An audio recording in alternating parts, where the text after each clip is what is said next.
जेठ की तपती दोपहरी, न भोजन न जल। फिर भी कुछ लोग उपवास करते हैं, न पुण्य के लिए न दिखावे के लिए, बल्कि सच्ची भक्ति और आत्म संयम के लिए। और ऐसा ही एक व्रत है निर्जला एकादशी। वो दिन जब महाबली भीमसेन ने भी बिना अन्न बिना जल केवल भगवान विष्णु के नाम पर उपवास किया। आइए सुनते हैं निर्जला एकादशी की अद्भुत कथा। वीडियो अच्छा लगे तो लाइक करें, शेयर करें और हमारे चैनल दत्त ज्योतिष को सब्सक्राइब करना न भूलें। बहुत समय पहले की बात है। महाभारत के वीर योद्धा भीमसेन पांडवों में सबसे बलशाली थे। वे महाशक्तिशाली तो थे ही, लेकिन उन्हें भोजन से बहुत प्रेम था। भोजन करना उनका प्रिय कार्य था। एक दिन महर्षि व्यास जी ने सभी पांडवों से कहा, जो व्यक्ति साल की सभी एकादशियों का व्रत करता है, उसे मोक्ष की प्राप्ति होती है। यह व्रत भगवान विष्णु को अत्यंत प्रिय है। सभी पांडवों ने श्रद्धापूर्वक व्रत का संकल्प लिया, परंतु भीमसेन चिंतित हो गए।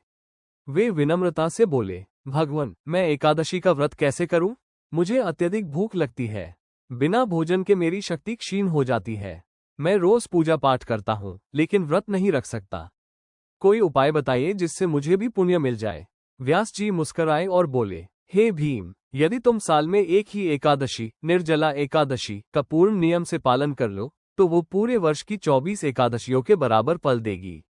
लेकिन ध्यान रहे, इसमें अन्न फल जल कुछ भी ग्रहण नहीं किया जाता।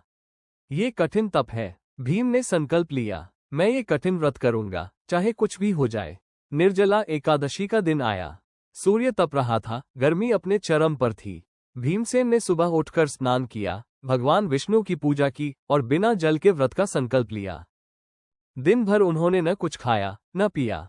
गर्मी से शरीर तपने लगा, लेकिन भीम डटे रहे। शाम होते होते उन्हें चक्कर आने लगे, फिर भी उन्होंने हार नहीं मानी। रात को थककर वे मंदिर की सीढ़ियों पर बैठ गए, पर मन में भगवान का नाम चलता रहा, विष्णुवे नमः विष्णुवे नमः। अगली सुबह उन्होंने द्वादशी का पारण किया और ब्राह्मणों को जल अन्न वस्त्र और दान दक्षिणा दी। उसी समय आकाशवाणी हुई, भीम, तुमने अद्भुत संकल्प से यह निर्जला व्रत किया है। तुम्हें समस्त एकादशियों का पुण्य फल प्राप्त होगा। तुम्हारा यह व्रत भगवान विष्णु को अत्यंत प्रिय है। वो दिन था और तब से इस व्रत को भीमसेन एकादशी या निर्जला एकादशी कहा जाने लगा। सीख क्या मिलती है इस कथा से? मन में श्रद्धा और संकल्प हो तो कठिन से कठिन तब भी सफल होता है। जो व्रत पूरे मन से किया जाए, वो प्रभु को अवश्य प्रिय होता है। यह व्रत सिर्फ भूखा रहना नहीं, बल्कि मन वाणी और कर्म से शुद्ध रहने का अभ्यास है।